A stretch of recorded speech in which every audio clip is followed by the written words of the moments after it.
Hello everyone. Class 4 English Unit 2 Paper Boards Activities. Activity 1. Words related to I. Select the words related to I and write it down the columns around the I. First one, touch, then look, breathe, watch, view, think, observe, taste, eat, scan, feel, inspect, see, smell, eye, speak. ഇത്രയും words ആയിരുന്നു തന്നിരുന്നത്. അതിനകത്ത് കാഴ്ചയുമായി ബന്ധപ്പെട്ട എന്തൊക്കെ വാക്കുകളാണ് നമുക്ക് പറയാൻ പറ്റുന്നത്?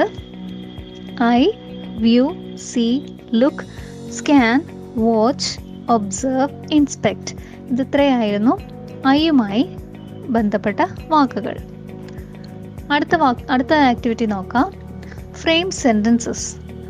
നമ്മുടെ ആക്ടിവിറ്റി ഇതാണ്. Frame sentences using the words given in the box and write it in your book. Look വെച്ചിട്ട് എങ്ങനെ എഴുതാം? People were looking at him. People അവനെ നോക്കിക്കൊണ്ടിരിക്കുകയായിരുന്നു. അടുത്ത വാക്കായിരുന്നു see. Can you see the elephant? നിങ്ങൾക്ക് ആനയെ കാണാൻ കഴിയുന്നുണ്ടോ? അടുത്ത വാക്ക് stair.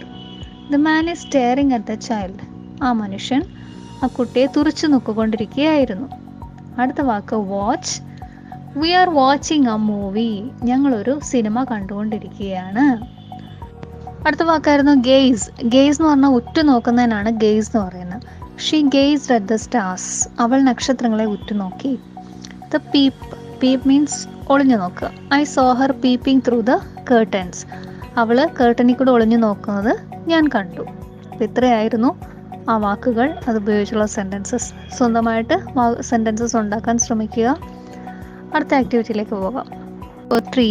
Arrange the dialogues in correct order. കുറച്ച് ഡയലോഗ്സ് തന്നിട്ടുണ്ടായിരുന്നു. അന്നയും അരുന്ധതി ആണ്ടും പറയുന്ന കുറച്ച് ഡയലോഗ്സ് ഉണ്ടായിരുന്നു. അതിനെ കറക്റ്റായിട്ട് മാച്ച് ചെയ്യണം. അന്ന പറയുന്നത് എന്തൊക്കെയാണ്? That naughty boy he overturn my boat. Then why can't he make them himself?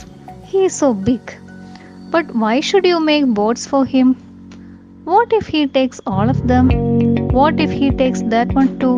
ഇത്രയും അന്ന പറയുന്ന ഡയലോഗ്സ് ആണ്. ഇനി അരുന്ധതി ആണ്ട് പറയുന്നത് എന്തൊക്കെയാണ്? No he won't. I will make a few for him. I will make a few for him as well. Don't worry, I will make another one for you.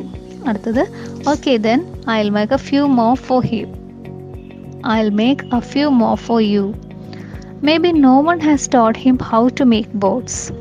He seems to be a poor child. ഇത് ഇത്രയും അരുന്ധതി ആണ്ട് പറയുന്ന dialogues ആണ്. ഇനി നമുക്ക് അവയെ അങ്ങ് യോജിപ്പിച്ച് നോക്കാം. That naughty boy, he overturned my boat. അപ്പോൾ അരുന്ധതി ആണ്ട് എന്താ പറയും? Don't worry, I'll make another one for you. Why can't he make them himself? He is so big. ആണ്ടിൻ്റെ മറുപടി may be no one has taught him how to make boats. അടുത്തത് what if he takes that one too? Okay then I will make a few more for you. But why should you make boats for him? ആണ്ടിൻ്റെ മറുപടി എന്താ? He seems to be a poor child. Next one, what if he takes all of them? And no he won't. I will make a few for him as well. ഇത്രയായിരുന്നു activities. മറ്റൊരു വീഡിയോയുമായി പിന്നീട് കാണാം. Thank U.